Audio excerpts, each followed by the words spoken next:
Le président du SENTSA, Joseph Olenga Nkoy, a échangé le lundi 28 novembre 2022 dans le cadre de sa mission de comment trouver une cohésion nationale dans la partie est de la RDC avec le premier ministre honoraire Bruno Tshibala Nzende.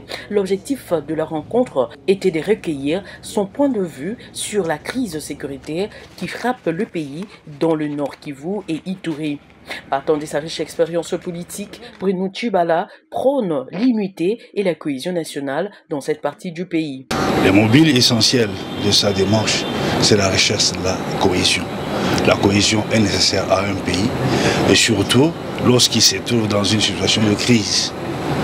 Et donc, nous avons dévissé autour de la question de la cohésion, la question de la résolution de la crise que nous traversons. Et de quelle manière nous pouvons arriver à proposer à qui de droit les solutions pour revenir à la situation normale. Prenant son bâton de pèlerin à la main et toujours dans le même ordre d'idées, l'infatigable Olenga Nkoy s'est dirigé au bureau privé de l'ancien Premier ministre Matata Ponyo.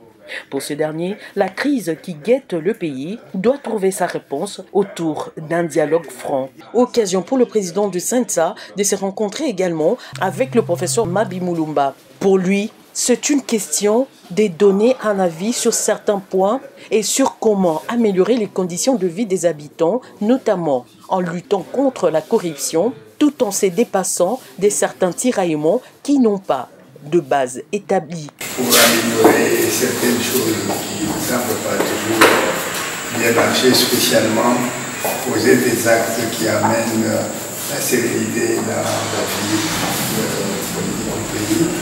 Et en même temps, comme nous approchons des élections, c'est le moment où il faut créer une situation sereine pour que tout cela se passe sans trop d'erreurs et qui est plutôt la part de la politique. Après avoir recueilli tour à tour les avis de ces trois premiers ministres honoraires de la République démocratique du Congo, Joseph Olenga Nkoy a circonscrit cette tournée. En politique, on ne regarde pas la montagne. Il faut savoir ce qui est derrière la montagne.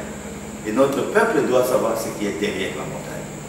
Et c'est ensemble que nous devons défendre ce pays. Alors tous ces premiers ministres ont déposé des documents. Ceux qui n'ont pas encore déposé, ils vont le faire pour donner leur contribution à ce que les décideurs de la République arrivent afin d'orienter tout le monde pour qu'on y arrive à défendre l'intérêt de notre pays.